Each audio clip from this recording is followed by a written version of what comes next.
Olá, aqui na TV Assembleia você também acompanha os principais assuntos em pauta no Brasil e em Mato Grosso do Sul.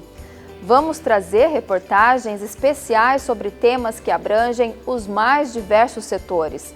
Nesta edição, vamos falar sobre meio ambiente, mercado de trabalho, ansiedade e o aumento de consumo de drogas durante a pandemia do coronavírus.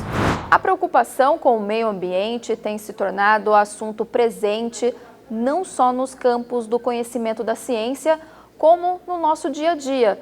Mas será que as nossas atitudes, até aqueles comportamentos diários e corriqueiros, têm alguma relação com a alfabetização financeira e nas decisões pró-meio ambiente? O assunto chama a atenção e virou pesquisa. Confira. Comportamento pró-meio ambiente.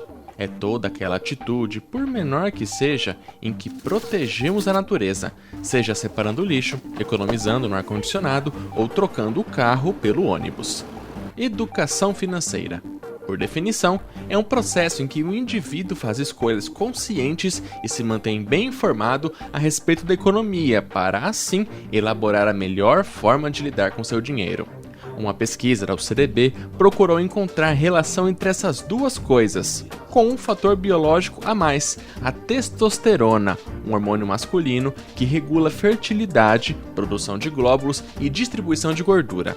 A teoria central é que esse hormônio seria capaz de influenciar nas decisões envolvendo comportamento pró-meio ambiente e educação financeira, já que ele é responsável também pelos comportamentos mais impulsivos. O grupo chama Science with R. A gente tem um software que a gente faz análise de dados, né? E esse Science vamos misturar a ciência com a estatística para poder trazer novas abordagens para isso. E a gente trabalha nessas motivações que as pessoas querem saber, principalmente quando se tem alguma ênfase ligada a meio ambiente e desenvolvimento. Segundo o orientador da pesquisa, as ciências econômicas se confundem muito com a psicologia para investigar comportamentos e vieses cognitivos, justamente para entender o porquê de algumas decisões tomadas por indivíduos. Então tem uma interface muito forte, né? Psicologia econômica, né? Como as pessoas se comportam, como as pessoas tomam decisões. Isso é totalmente psicológico. O problema inicial foi comportamento para o meio ambiente. As pessoas têm ou não têm? Aí o Fabiano, como é administrador, ele falou assim, olha, tem a parte de educação financeira que eu gostaria de estudar e tal. E aí ele, então vamos correlacionar educação financeira com comportamento para o meio ambiente.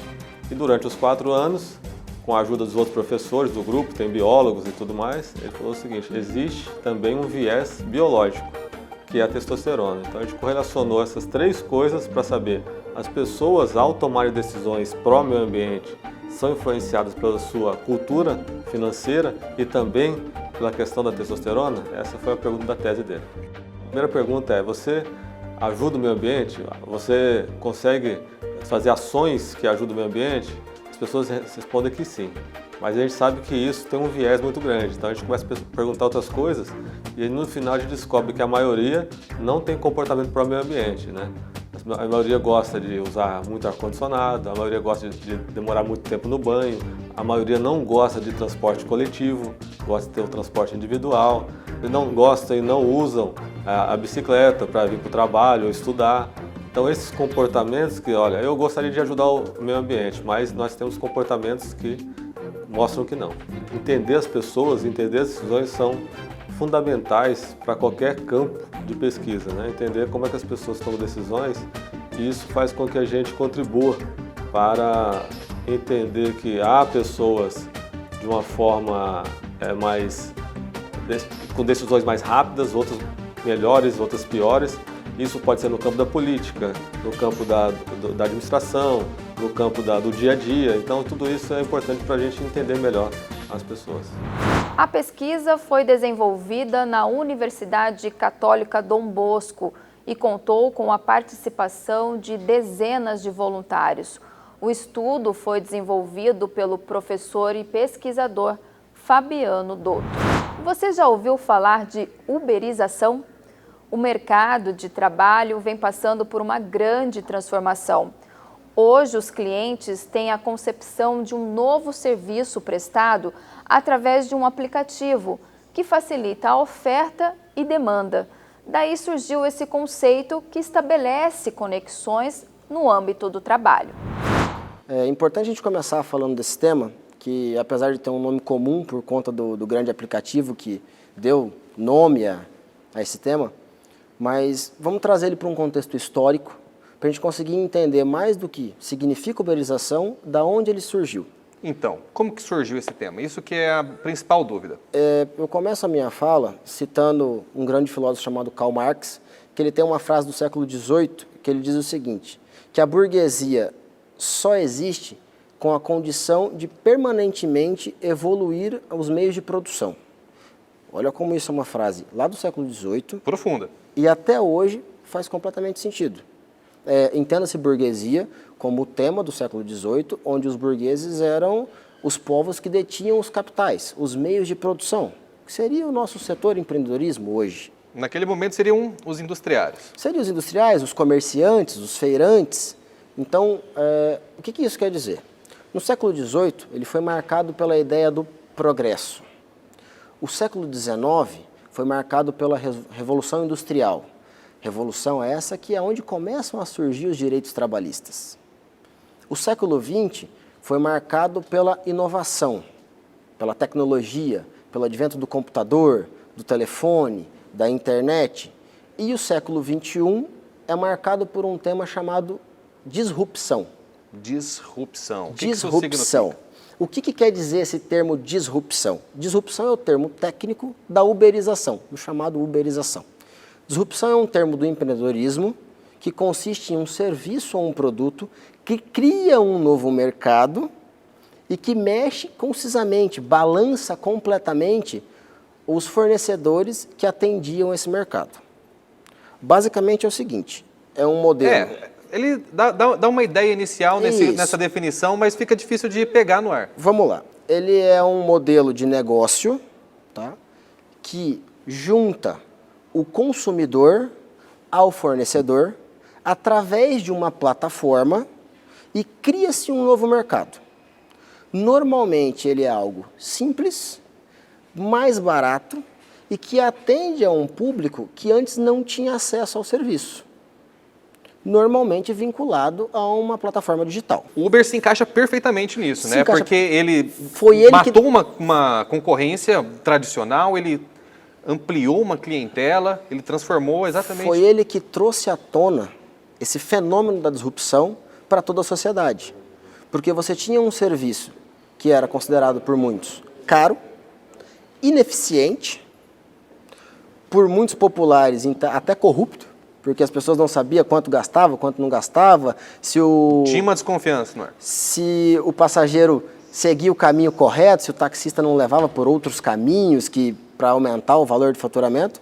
E aí vem uma ferramenta nova que trouxe para uma série de pessoas a possibilidade de exercer a profissão, entre aspas, de taxista, tá? Um serviço muito mais barato, que deu acesso a muitos consumidores que antes não tinham acesso e tornou uma nova forma de renda para muita gente. Isso classifica a disrupção. Isso classifica a disrupção. Como que essa disrupção ela pode ser aplicada dentro do direito trabalhista brasileiro? Olha, e também a gente sempre tem que lembrar, né? Não fala de um ramo específico, isolado, não existe um ramo isolado no direito brasileiro, né? Tudo tem que estar em harmonia com a linha mestre constitucional. Essa é uma discussão muito ampla, tá? Não tem ainda um entendimento firmado. Nós não temos nenhuma legislação específica que trata do tema. Muitos juristas, muitos doutrinadores, muitos desembargadores, juízes, nas suas decisões mencionam a falta de uma legislação específica para o tema. E sem uma lei não tem como decidir. Tanto que a gente tem entendimentos em primeira e em segunda instância diversos. Uns entendimentos dão um vínculo trabalhista, outros entendimentos não dão um vínculo trabalhista, e aí a gente vai entrar numa outra seara, que é se essas plataformas digitais, se esse novo mercado de trabalho, essa nova forma entre trabalhadores e empregados, empregadores, se isso é contemplado pela CLT, se isso dá um vínculo trabalhista ou não. Quer dizer, não existe um consenso jurisprudencial, isso significa que esse conhecimento está sendo construído enquanto a gente conversa aqui e tenta chegar num entendimento, né?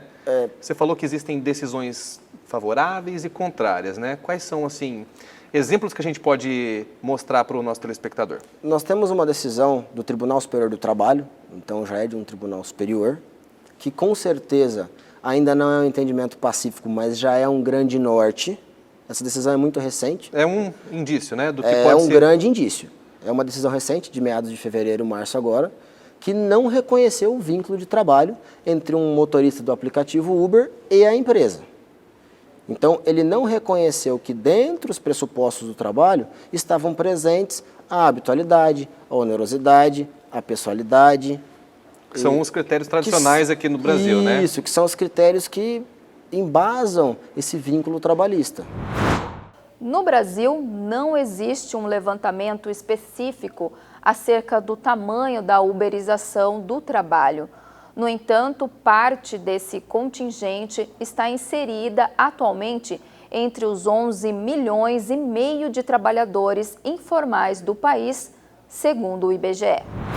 Excesso de informação pode gerar ansiedade. Esse é o alerta da psicóloga Thaís Marcela durante esse período de pandemia do novo coronavírus.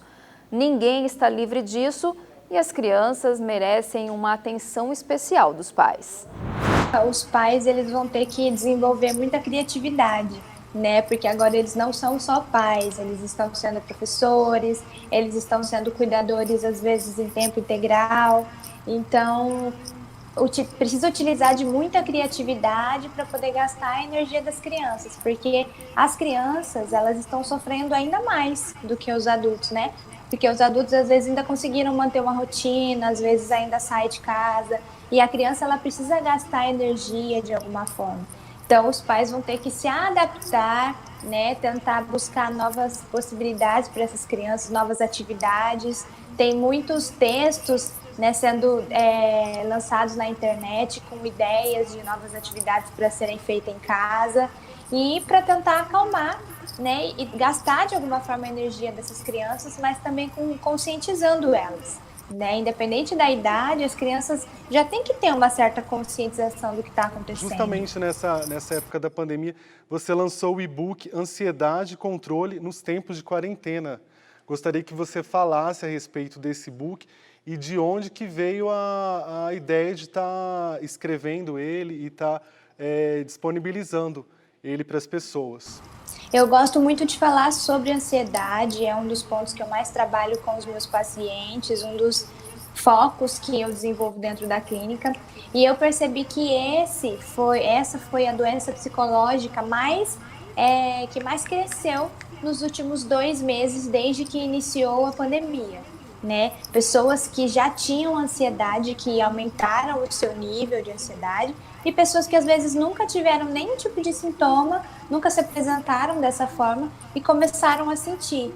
Então eu pensei em que forma eu poderia ajudar, além dos vídeos que eu já gravo, além das redes sociais, e decidi escrever esse e-book para poder disponibilizar para as pessoas que tivessem interesse, com algumas dicas do que a gente pode fazer para melhorar a nossa ansiedade nesse momento, em todos os momentos, na verdade, mas focado nesse momento que nós estamos em casa, que muitas vezes a gente pensa que não tem nada para fazer, às vezes aquela ânsia de ser muito produtivo, né? Então, eu lancei o e-book justamente para poder conscientizar e ajudar as pessoas a entenderem que não são só elas que estão passando por isso, tem muita gente passando também, mas que tem possibilidade de melhorar.